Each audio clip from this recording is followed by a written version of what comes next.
So when I was young, I was told if an American flag ever touched the ground, you had to burn it. Now, I was a kid during the Bush years, and even I thought that was a little excessive. You should all know by now that the US is a country of extremes. For every bodybuilder, there's a TLC documentary. For every work of art, there's a building in Delaware. And for every person who insists upon being ungovernable, there's another one making the laws impossible to follow anyway. Such is the case for the American flag, which, despite being used as a sign of freedom and independence, also famously has a list of rules on how to use it properly called the Flag Code. These aren't laws, so you won't get arrested for breaking it, but if you're not careful, you'll attract the attention of the one weird guy at work, so you want to make sure you get this right. Well, firstly, you should know that the Flag Code doesn't exist. Don't act surprised, you should really know better by now.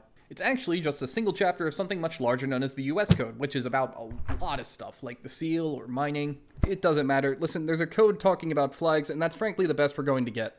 So what's in this thing? So the way the Flag Code explains what the flag should look like is a little bit weird. If you want to make an American flag, you need only follow two rules. 1, have 13 alternating red and white stripes, and 2, have 50 stars on a blue part somewhere. Now on the surface, it sounds like flags like this would be legal American flags, because they totally would be, and these rules are really, really bad. And I know this is true because, well, firstly, friggin' look at it, but also because the Flag Code itself agrees and goes on to say that it should actually be defined according to this random executive law, which is much more strict on not making the flag look like a minion. No rules on colors, which is weird because the 50s had a lot of those. Whatever. Hey, you with the funny hat, tell me, how would you turn an American flag sideways? Oh, like this? Wow, good job, I can do that too.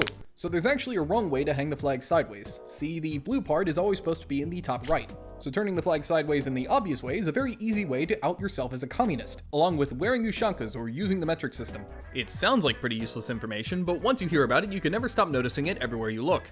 Actually, speaking of non-stop thinking about America, when dealing with other countries, you always want to make sure that the flags are the same height, like at an embassy or an IKEA. Not doing so carries the grave consequence of being a bit of a jerk. What am I missing? Oh yeah, the clothing thing. So yes, wearing the flag like clothing isn't allowed, as in the actual flag, not just flag print clothing. You can go nuts. What else? I feel like I'm forgetting something. Oh yeah. So, do you actually burn the flag when it touches the ground? Preferably. So this is technically a myth, so long as you read into it a certain way. There's two rules that catch our attention. 1, the flag should never touch anything beneath it, such as the ground, and 2, when the flag is no longer fit for display, it should be destroyed in a dignified way, preferably burning. So I guess if touching the ground taints the flag for you beyond reconciliation, yes, this is actually true, and you would be very psychotic.